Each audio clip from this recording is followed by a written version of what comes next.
Olá pessoal, vamos a mais uma aula de Direito de Família e desta vez o assunto é o poder familiar. Analisaremos os principais aspectos desse instituto, seu significado, as regras atinentes ao exercício do poder familiar, assim como os modos de perda, suspensão e extinção, ok? Vamos lá então. Já vimos em aulas anteriores que é dever dos pais assistir, criar e educar os filhos menores. Isso está estabelecido lá na Constituição Federal de 88, em seu artigo 229. Em outras palavras, cabe aos pais, é incumbência dos pais, pai e mãe, proporcionar aos filhos um desenvolvimento completo, integral, adequado, né? Sempre assistindo-os e educando-os da maneira melhor possível. Esses deveres em relação à pessoa, né, do filho, alcança também a esfera patrimonial dele, ou seja, também incumbe aos pais administrar os bens de seus filhos, né? Evitando, por exemplo, que se depreciem, que pereçam, né? E é exatamente esse conjunto de direitos e obrigações que os pais têm em relação aos filhos menores e também em relação aos bens dos filhos menores que se denomina poder familiar. No Código Civil, o poder familiar é tratado do artigo 1630 até o artigo 1638. E no artigo 1630 está dito que os filhos estão sujeitos ao poder familiar enquanto menores. Atenção para isso, enquanto menores. Então, o poder familiar dos pais em relação aos filhos existirá apenas enquanto os filhos forem menores, certo? A maioridade, como já se sabe, é atingida aos 18 anos, segundo a nossa legislação civil. A antecipação da capacidade também pode ocorrer com a emancipação, né? Então, ao se ler o artigo 1630, é bom que se entenda que os menores emancipados também não estão sujeitos ao poder familiar, né? Se, tanto ao atingir a maioridade ou quando emancipados, os filhos se tornam plenamente capazes para os atos da vida civil, então, evidentemente que não há mais razão para os pais, né? Em tese, pelo menos, não há razão mais para os pais exercerem ou continuarem exercendo o poder familiar sobre eles, tá? Então, atenção para isso, os filhos estão sujeitos ao poder familiar apenas enquanto menores, né? Vocês verão em seguida, um pouco mais adiante, que a emancipação, por exemplo, é uma das formas de extinção do poder familiar. No artigo 1631, está estabelecido que durante o casamento e a união estável, compete o poder familiar aos pais. Na falta ou impedimento de um deles, o outro o exercerá com exclusividade. Então, nós já tratamos em aulas anteriores, principalmente no início do estudo do direito de família, né, do princípio constitucional da igualdade jurídica de todos os cônjuges e companheiros, né? Então, o poder familiar, ele é exercido pelos pais, né? Pelos dois, e não por um em preferência ou com preferência em relação ao outro, né? O poder familiar era chamado antigamente de pátrio poder, né? E por que de pátrio poder? Porque o pai, homem, né, tinha um poder maior do que o da mãe, né? Isso, evidentemente, essa discriminação foi totalmente abolida do nosso ordenamento, com razão, né? Então, o poder familiar ele deve ser exercido por ambos os pais, certo? Em igualdade de condições. Evidentemente que se o pai faleceu, por exemplo, né, a mãe vai exercer o poder familiar com exclusividade e vice-versa, né? Imagine que um dos pais, ou o pai ou a mãe, esteja impedido de exercer o poder familiar. Por quê? Porque foi suspenso, foi destituído do poder familiar, né? Ou se trata de uma pessoa incapaz, foi interditado, né? Então, nesses casos também, o outro, né, o outro pai ou a mãe, né, exercerá o poder familiar com exclusividade. No parágrafo único desse dispositivo legal, está dito que se os pais divergirem quanto ao exercício do poder familiar, é assegurado a qualquer deles recorrer ao juiz para a solução do desacordo. É comum isso acontecer, é comum existir a divergência quanto ao exercício do poder familiar, né? Desde coisas mais fatos ou situações, circunstâncias mais complexas até as mais simples, né? Por exemplo, o pai quer colocar o filho na escola X e a mãe na escola Y, né? Qual ideia deve prevalecer se ambos exercem o poder familiar em igualdade de condições? O que a lei civil faz é garantir a qualquer desses pais, né, o direito de se socorrer do poder judiciário para solucionar esse litígio, para solucionar essa divergência, né? É evidente que isso, na prática, ocorre mais em relação a pais já separados de fato, né? Mas é possível em qualquer situação. E é claro também que o juiz deve analisar com muita prudência, com muito bom senso os argumentos dos pais, né? E a decisão deve sempre levar em conta o interesse do menor, o interesse da criança ou do adolescente, certo?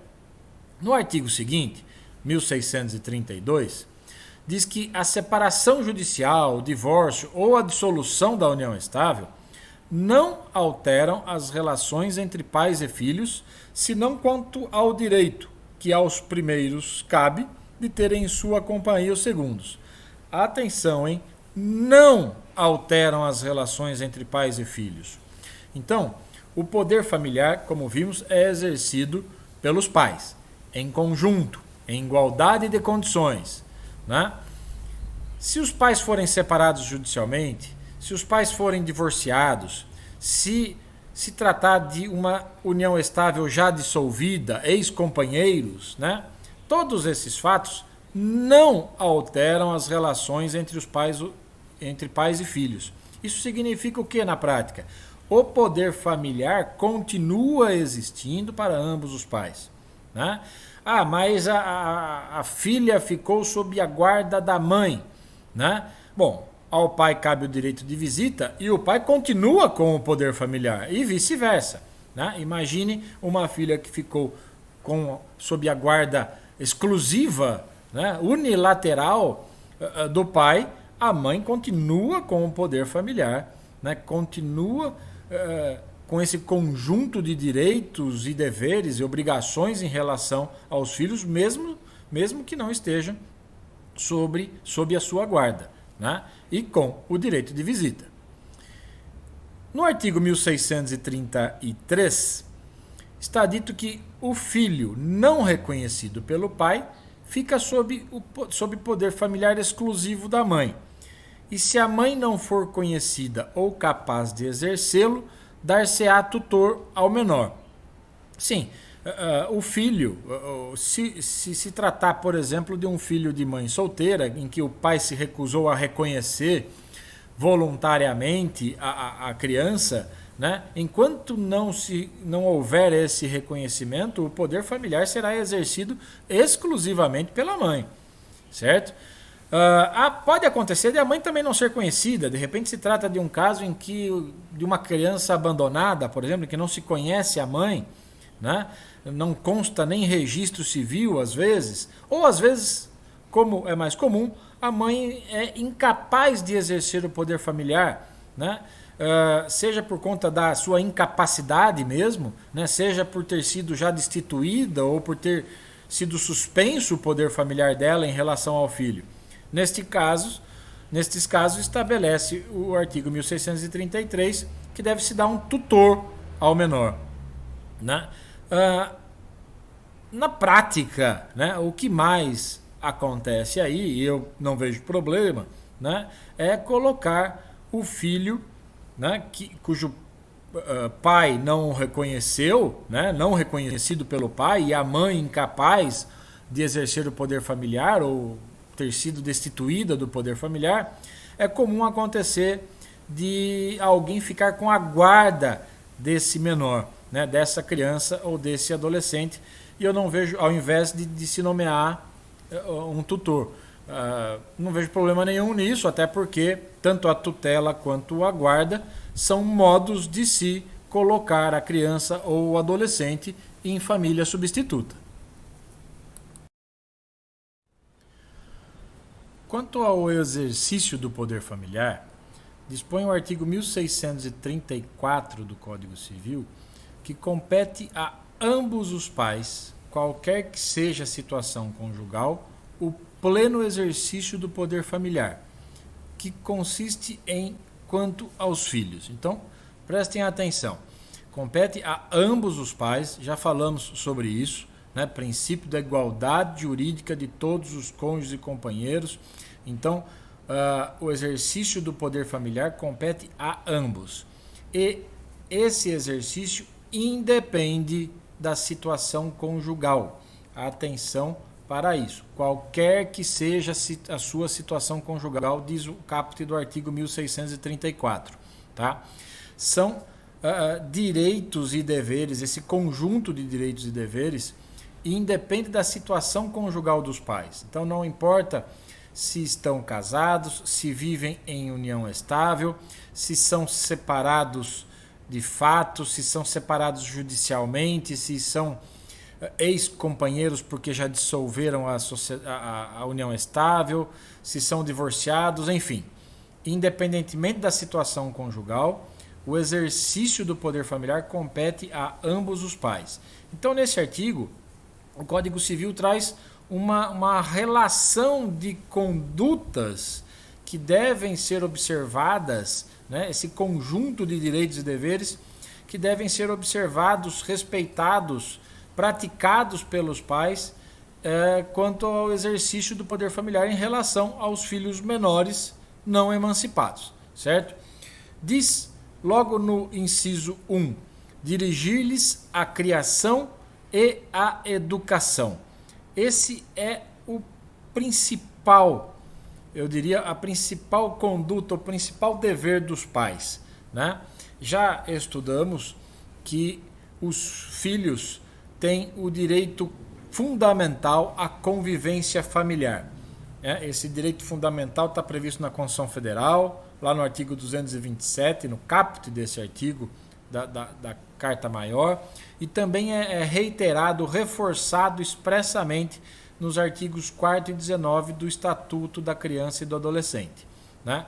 É desse direito, penso eu, que desse dever, né, de criar e educar os filhos menores, que decorrem todos os demais deveres dos pais em relação aos filhos menores não emancipados, né? O dever de sustento, de guarda, de educação, enfim.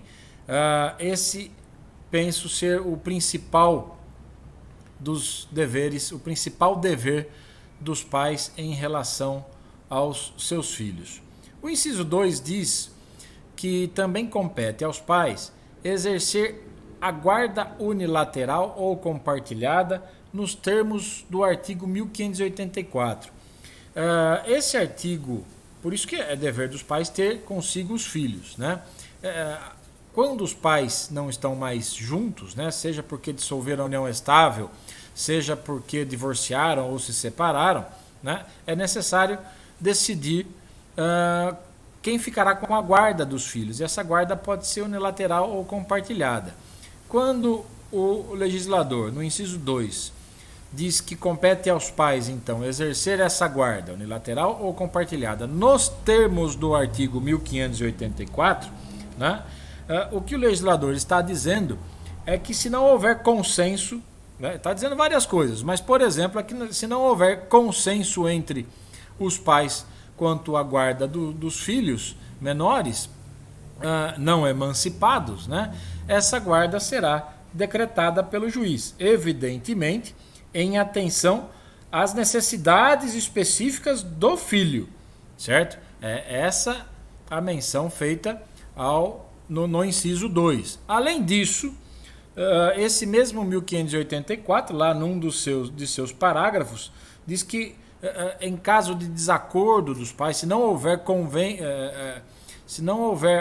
acordo, né, entre os pais em relação à guarda dos filhos, essa guarda, desde que nenhum desses pais nenhum deles esteja impedido de exercer o poder familiar, essa guarda deve ser decretada pelo juiz como sendo a guarda compartilhada. Então, essa referência ao artigo 1584 do Código Civil significa isso.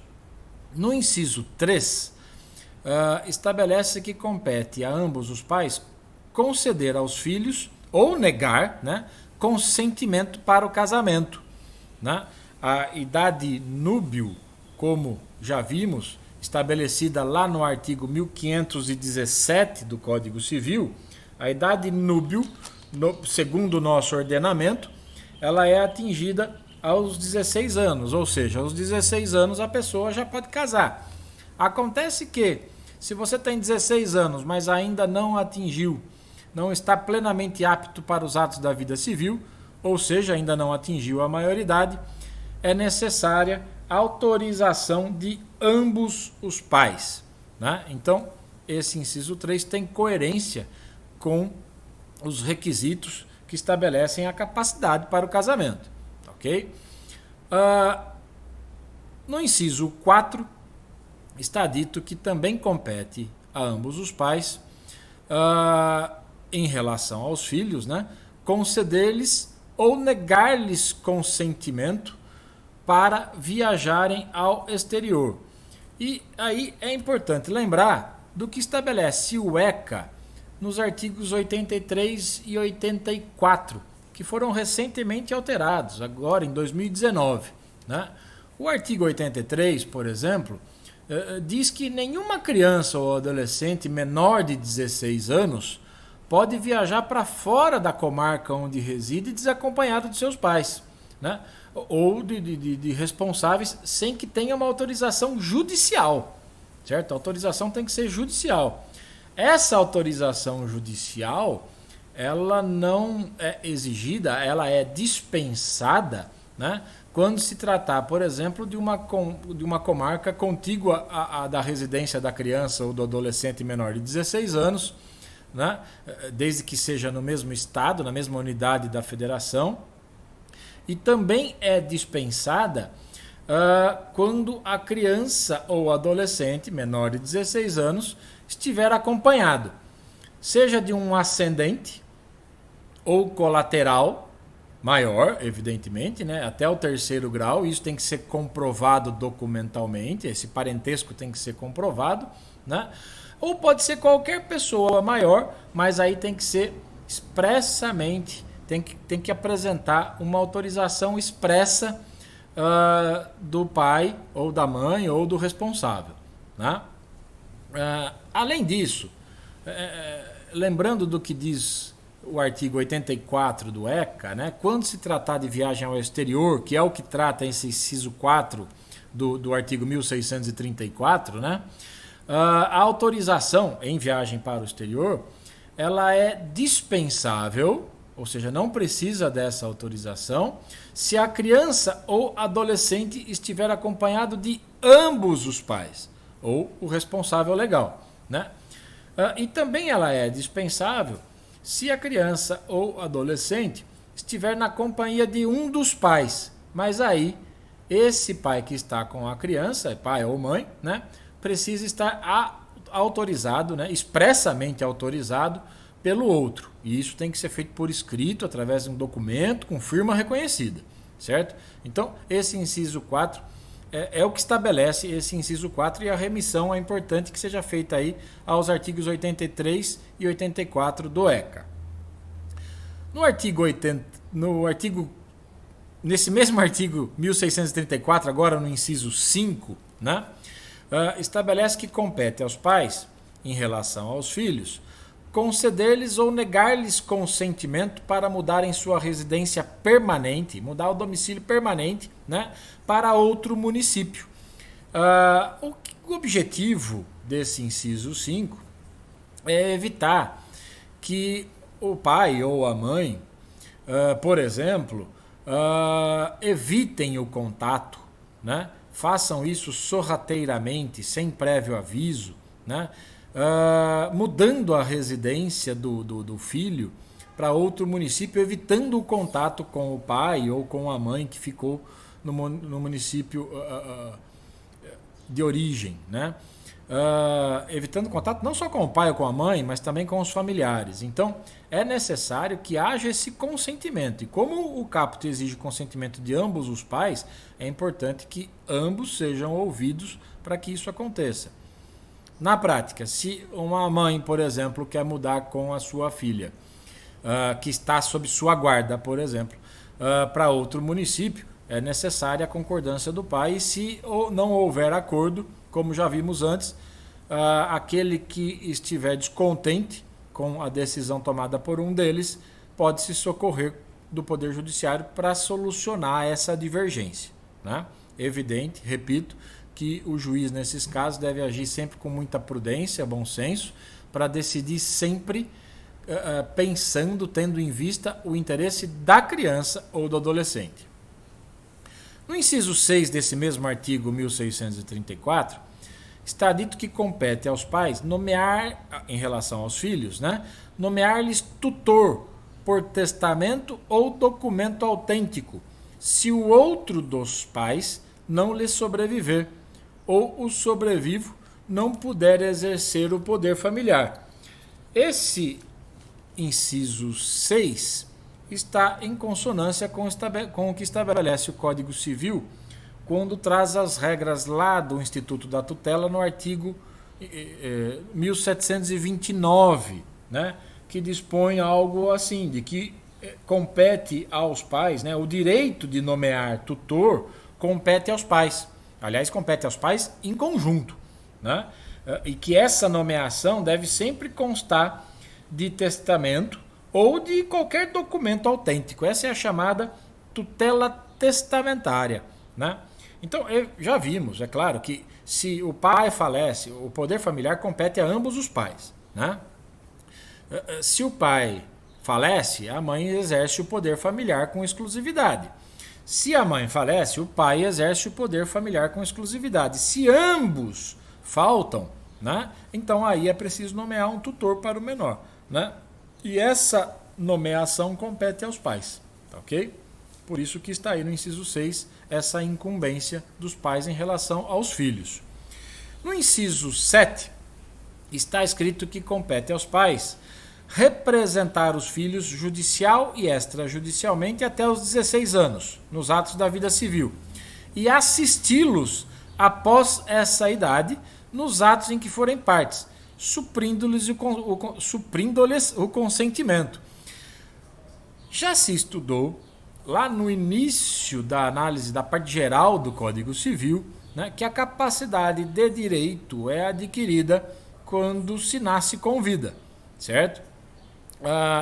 Só que essa capacidade, que não pode ser negada a ninguém, ela sofre restrições, né? Daí o estudo das incapacidades, né?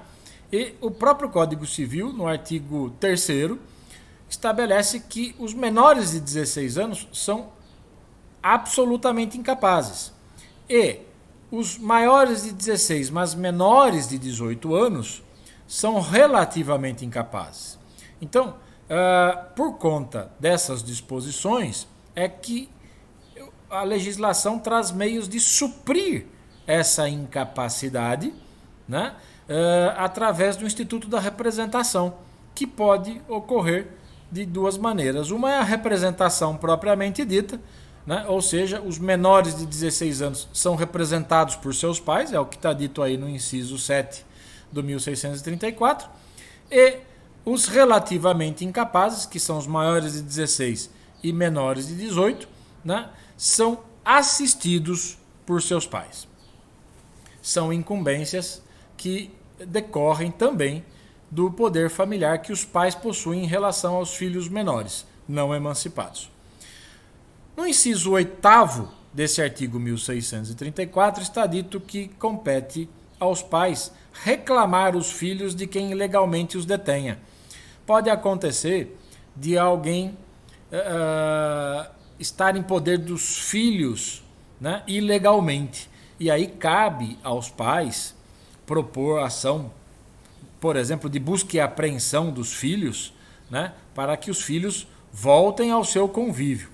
É evidente que isso demanda a análise do caso concreto e o juiz também aí tem que ter muita prudência. Não basta os pais pleitearem, pedirem a busca e apreensão dos filhos, né, porque eles estão em poder de terceiros,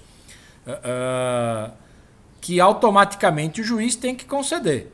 Né? Não é assim. Os filhos, por exemplo, podem estar com terceiros porque estão sofrendo maus tratos em relação aos pais, porque foram molestados sexualmente, por exemplo. Né? Então os filhos, o juiz tem que ter, o Poder Judiciário tem que ter muita cautela no deferimento aí da busca e apreensão. E por fim, ainda nesse artigo 1634, lá no inciso 9, está dito que compete aos pais, em relação aos filhos, exigir que lhes prestem obediência, respeito e os serviços próprios de sua idade e condição. Exigir que lhes prestem obediência e respeito decorre exatamente daquele dever de criar e educar, de ter consigo os filhos. Né? Nem todo filho obedece o pai ou a mãe.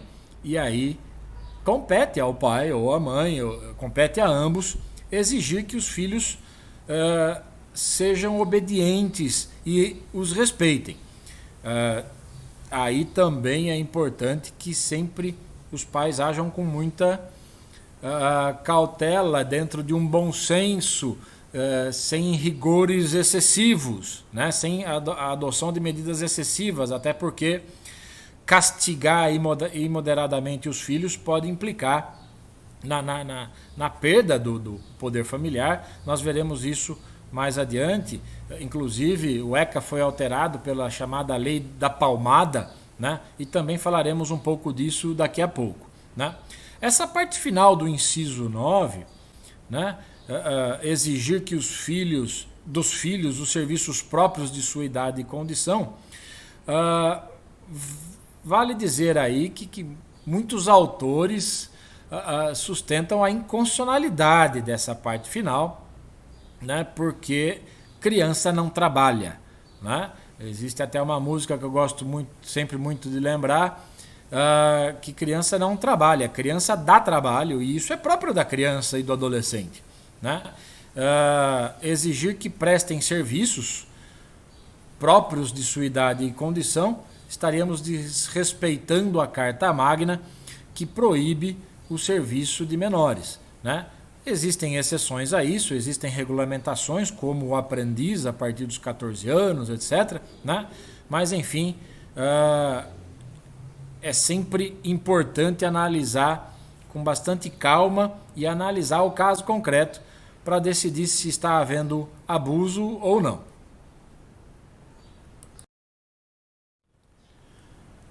Já o artigo 1635 do Código Civil elenca as hipóteses de extinção do poder familiar. Né? Lá está dito que o poder familiar se extingue, no inciso 1, pela morte dos pais ou do filho. Né? Lembrando aí a morte de ambos os pais, porque já dissemos que o poder familiar é exercido em igualdade de condições por ambos os pais. Né? Então, se falece o pai, a mãe exerce o poder familiar com exclusividade e vice-versa. Evidentemente que se o filho falecer, também não há mais o que se falar em poder familiar sobre ele. No inciso 2, estabelece que a emancipação também extingue o poder familiar, lá nos termos do artigo 5º, parágrafo único do Código Civil. Né? como já dito, a emancipação é a antecipação da capacidade, né? A emancipação torna o menor plenamente apto para os atos da vida civil, né? Então não há mais o que se falar em representação ou assistência, né? E também, evidentemente, não há mais o que se falar em poder familiar dos pais em relação ao filho que foi emancipado. No inciso 3, diz que a maioridade extingue o poder familiar. Olha, a emancipação, como dito no inciso 2, antecipa a capacidade. E a maioridade faz com que também o menor, né, ao atingir a maioridade, que aliás é alcançada aos 18 anos completos, né, a pessoa se torna absolutamente capaz para todos os atos da vida civil. Pelo mesmo motivo, não há razão para se falar em poder familiar. Essas três primeiras hipóteses são causas naturais de extinção do poder familiar, né? A adoção também é uma forma de extinção do poder familiar. Evidentemente que a adoção extingue o poder familiar dos pais naturais, dos pais biológicos, né? Mas cria o poder familiar dos pais adotivos em relação ao adotado. É importante lembrar que estabelece o Estatuto da Criança e do Adolescente que a morte dos adotantes, a morte dos pais adotantes, não restabelece o poder familiar dos pais naturais. Então, se a criança ou adolescente se é adotado por alguém, né, extingue-se o poder familiar em relação aos pais naturais, aos pais biológicos, mas cria-se o poder familiar dos pais adotantes. Se os pais adotantes vierem a falecer, né, esse poder familiar dos pais biológicos não é restabelecido. E, por fim, também extingue o poder familiar por decisão judicial, na forma do artigo 1638, que elenca hipóteses de perda do poder familiar, que estudaremos daqui a pouco. No artigo 1636, está dito que o pai ou a mãe que contrai novas núpcias ou estabelece união estável não perde, quanto aos filhos do relacionamento anterior, os direitos ao poder familiar, exercendo-os sem qualquer interferência do novo cônjuge ou companheiro. Do mesmo modo, né, o mesmo ocorre quando o pai ou a mãe solteiros se casam ou estabelecem nova união estável. Então, vamos lá. O 1636 é bom, aliás, por curiosidade, né, o pai ou a mãe que contrai novas núpcias, né, essa pessoa é chamada de bínobo, né? Bínobo, duas núpcias, ou seja, casou novamente, né? Então, se você é casado e tem um filho menor e tem o poder, consequentemente tem o poder familiar sobre ele, né? Você desfaz o seu casamento e casa novamente, né, com uma outra pessoa, ou estabelece união estável com uma outra pessoa. Nada se altera em relação ao poder familiar do filho que você tinha, ou dos filhos que você tinha do relacionamento anterior, do primeiro relacionamento, né? Aliás, deixa bem claro o 1636 que o novo cônjuge ou seu novo companheiro ou companheira, né, não pode, não deve, não tem o direito de interferir no exercício desse poder familiar. Tá? Então, o padrasto ou a madrasta, né, não tem poder familiar sobre o enteado ou enteada, certo? E o mesmo se aplica em se tratando de pai ou de mãe solteiros, né? Então, imagina uma mãe solteira, né? Então, uma mãe solteira tem lá o seu filho, exerce poder familiar sobre ele, e essa mãe solteira se casa, né? Não com o pai da criança, né? Se casa ou passa a viver em união estável, né? O seu cônjuge ou o seu companheiro não terá o poder familiar sobre o seu filho, tá ok?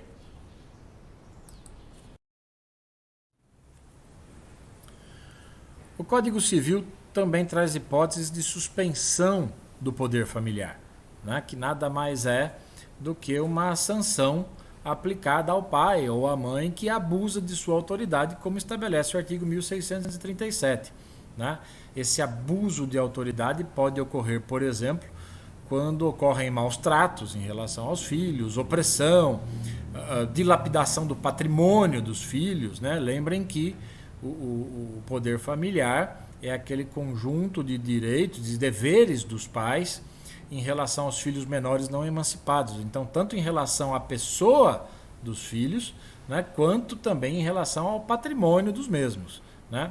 E aí, nesses casos, o juiz pode, requerendo algum parente ou até mesmo o Ministério Público, adotar a medida que ele entender necessária para proteger a criança ou o adolescente. Né? Pode, por exemplo, afastar o agressor da moradia comum, né? E pode até suspender o poder familiar se entender que isso é necessário. Né? Então, se os pais faltarem se faltarem com os deveres em relação aos filhos, por exemplo, deixando de sustentá-los até, né? É possível que os pais percam o poder familiar, aliás, tenham o poder familiar suspenso, né? E isso, evidentemente, tem caráter temporário. Né? Uma vez desaparecida a causa que gerou a suspensão, o poder familiar pode ser retomado pelo pai ou pela mãe. É importante lembrar nesse ponto que a falta ou a carência de recursos, como estabelece o ECA, né, não constitui motivo suficiente para perda ou suspensão do poder familiar. Certo? O parágrafo único desse mesmo artigo 1637 diz que suspende-se igualmente o exercício do poder familiar ao pai ou à mãe condenados por sentença irrecorrível, em virtude de crime cuja pena exceda a 2 anos de prisão. Então, o pai ou a mãe que foi condenado criminalmente, né, através de uma sentença da qual não caiba mais recurso, né, e com a aplicação de uma pena que exceda 2 anos de prisão, neste caso, o pai condenado ou a mãe condenada serão suspensos do poder familiar, terão o poder familiar suspenso porque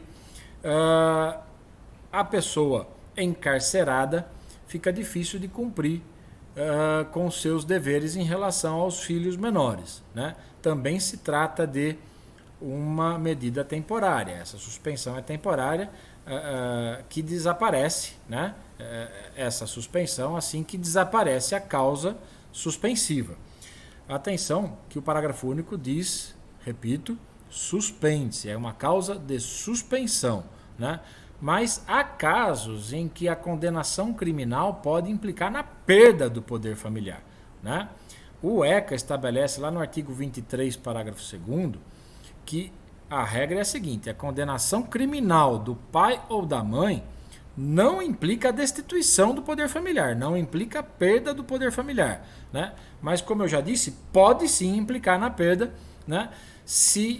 Na hipótese de condenação por crime doloso, sujeito a pena de reclusão contra outra pessoa titular do poder familiar, também titular do poder familiar, ou contra o filho ou filha, ou qualquer outro descendente.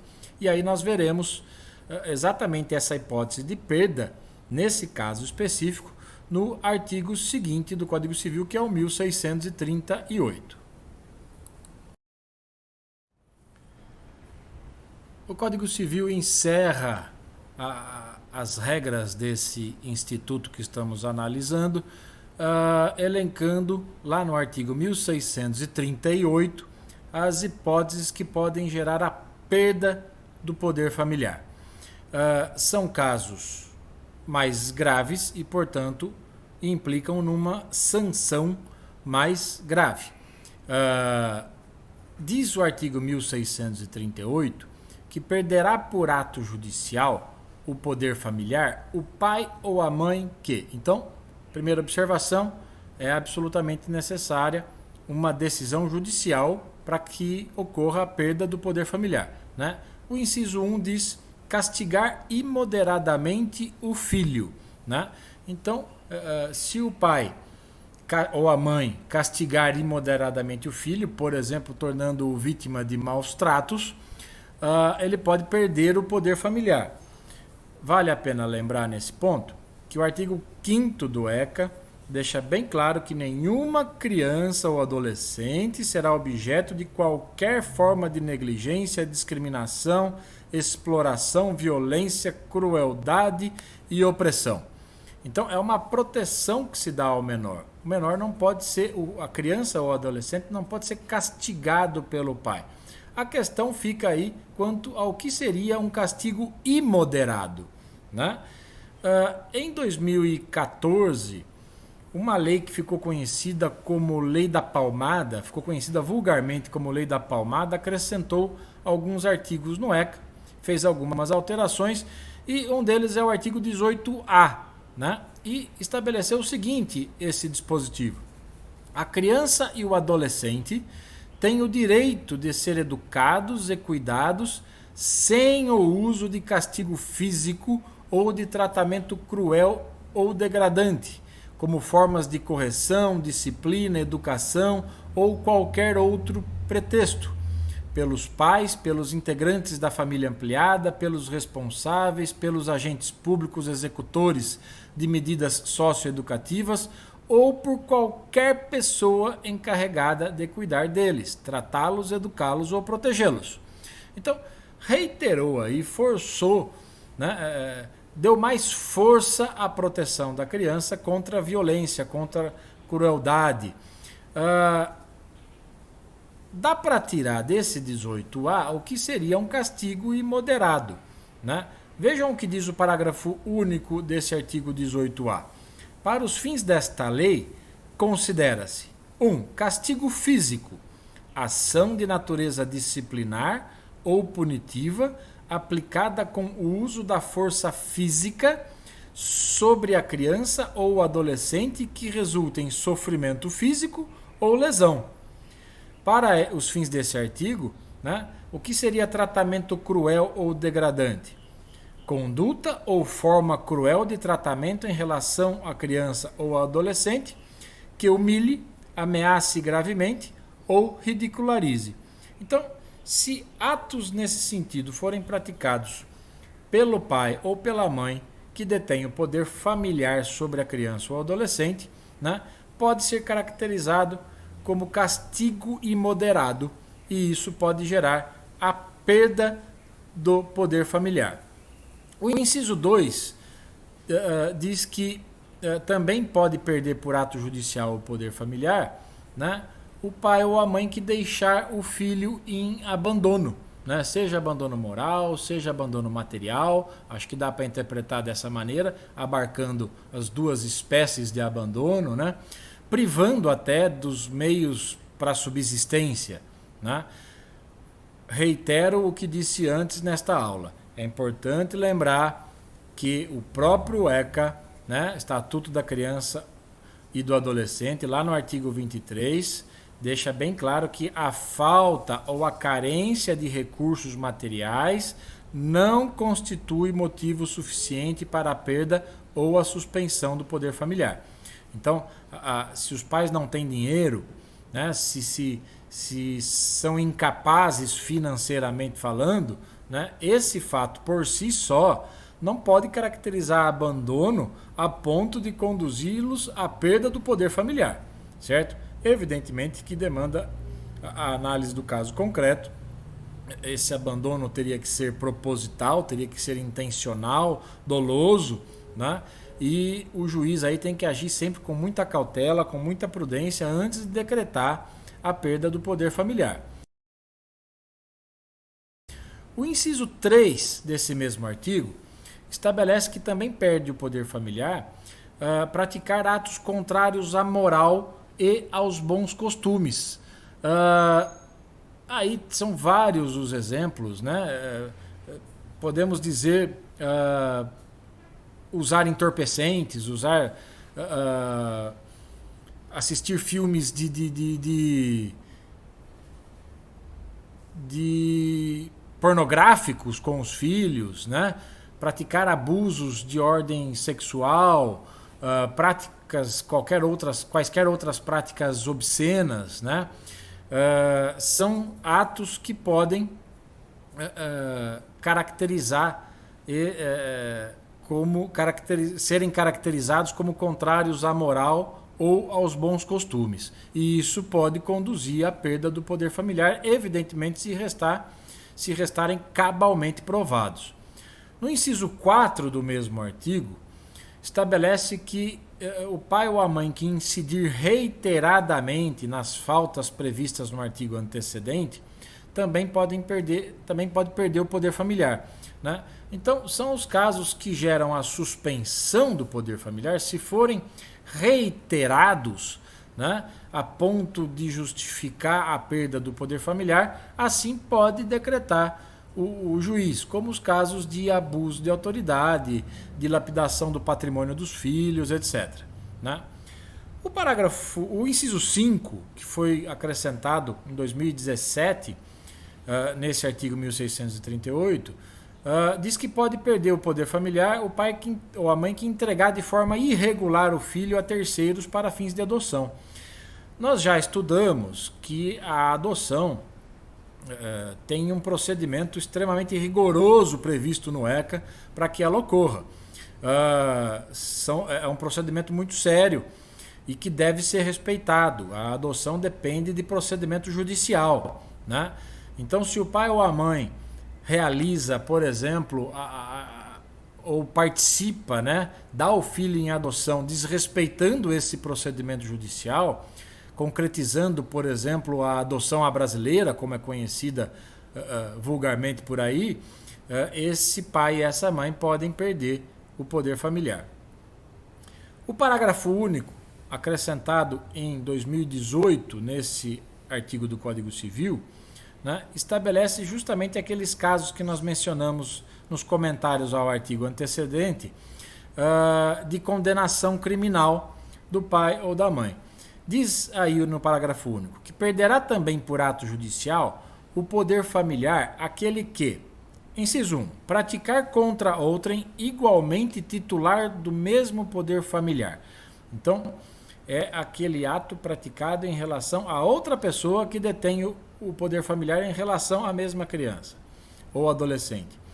Homicídio, feminicídio ou lesão corporal de natureza grave ou seguida de morte, quando se tratar de crime doloso envolvendo violência doméstica e familiar ou menosprezo ou discriminação à condição de mulher.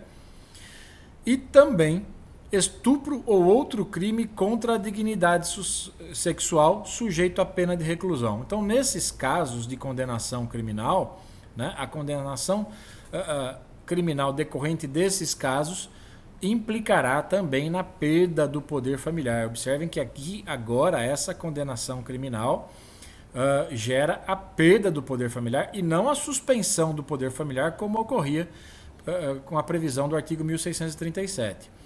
Também pode gerar a perda do poder familiar, né, a prática contra o filho ou contra a filha ou outro descendente, a exemplo do que diz o inciso anterior, de homicídio, feminicídio ou lesão corporal de natureza grave ou seguida de morte.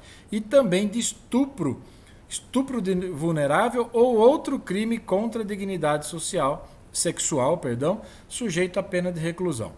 Então, esses são os casos, percebam que são casos mais graves e, portanto, necessitam de uma sanção mais grave.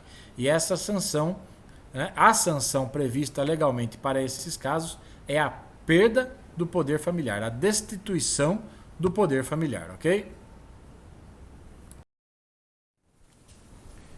E assim terminamos a aula de hoje. A ideia foi apresentar algumas noções sobre os principais aspectos que envolvem o poder familiar. Grande abraço em todos e todas.